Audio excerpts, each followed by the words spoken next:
Le livre du ciel, tome 21, 3 avril 1927. Les effets d'un amour qui aime librement et de celui qui est forcé. Les actes accomplis dans la divine volonté sont entiers, complets et exubérants. J'étais totalement dans l'affliction à cause de sa privation, et à demi pétrifiée de douleur en me voyant abandonnée par mon bien-aimé Jésus, lorsqu'il sortit de moi et posa ses mains sur mes épaules.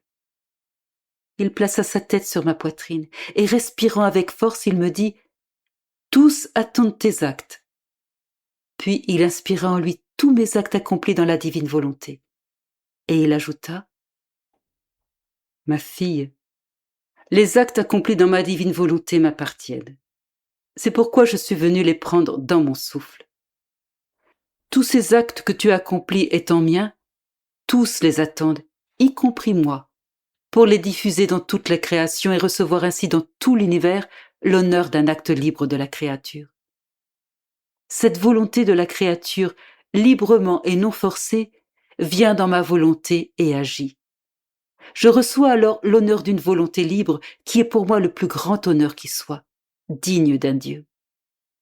Une volonté libre qui s'anéantit afin de faire la mienne et d'agir en elle est la grande merveille de la création.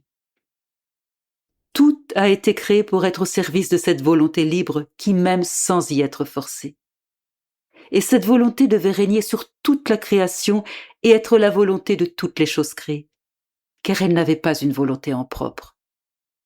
La créature devait leur servir de volonté afin que la liberté de sa volonté et de son amour soit en chaque chose créée.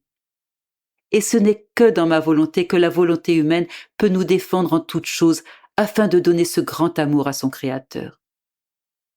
Ma fille, une volonté qui ne m'aime pas librement, mais par force, dit qu'il existe une distance entre la créature et le Créateur. Elle dit esclavage et servitude. Elle dit dissemblance. Au contraire, une volonté libre qui fait la mienne dit qu'il y a union entre l'âme et Dieu. Elle dit filiation. Et ce qui est à Dieu est aussi à l'âme.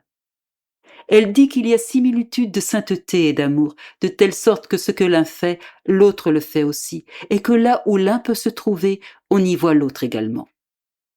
J'ai créé l'homme afin qu'il puisse recevoir ce grand honneur qui est digne d'un Dieu. Je ne sais que faire d'une volonté qui est forcée de m'aimer et de se sacrifier. Je ne la reconnais même pas, et elle ne mérite aucune récompense. C'est pourquoi tous mes regards se portent sur l'âme qui spontanément vit avec sa volonté dans la mienne. Un amour forcé appartient aux hommes et non à Dieu. Car les hommes se contentent des apparences et ne descendent pas dans les profondeurs où est l'or de la volonté pour y trouver un amour sincère et loyal. Si un roi se contente de la suggestion de ses sujets parce qu'il forme son armée et qu'il ne s'inquiète pas de savoir si la volonté de ses soldats est loin de lui, il aura une armée, mais il ne sera pas en sécurité. Cette armée pourrait bien comploter contre lui et en vouloir à sa couronne et à sa vie. Un seigneur peut avoir beaucoup de serviteurs, mais s'ils ne le servent que par nécessité ou par peur ou pour obtenir des biens, ces serviteurs qui mangent sa nourriture peuvent devenir ses premiers ennemis. Mettons Jésus, qui voit dans les profondeurs de la volonté, ne se satisfait pas des apparences.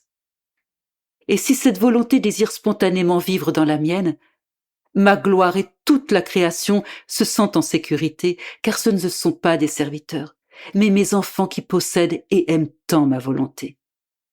Ils sont la gloire de leur Père céleste, et ils seraient prêts et honorés de donner leur vie pour son amour. Je me sentais totalement immergée dans son fiat éternel. Et mon bien-aimé Jésus ajouta « Ma fille, dans ma volonté, tous les actes sont accomplis dans la plénitude de la lumière, et ils sont par conséquent comblés de bien. Ces actes sont complets, et il ne leur manque rien. Ils sont si exubérants qu'ils débordent pour le bien de tous. Vois comment, dans ma volonté, lorsque tu as appelé ma céleste maman, les anges et tous les saints à m'aimer, j'ai entendu répéter en toi l'amour de ma mère, des anges et du ciel tout entier. Lorsque tu as appelé autour de moi le soleil, le ciel, les étoiles, la mer et toutes les choses créées pour me rendre la gloire de mes œuvres, j'ai senti répéter en toi ce que j'ai fait en créant le soleil, le ciel, les étoiles, la mer et tout l'amour que j'ai exprimé dans toute la création. L'âme qui vit dans ma volonté reproduit mes actes et me redonne ce que je lui ai donné. Oh, combien ton Jésus aime voir la petitesse de la créature, lui donner l'honneur, l'amour et la gloire de ses propres actes entiers, complets et exubérants.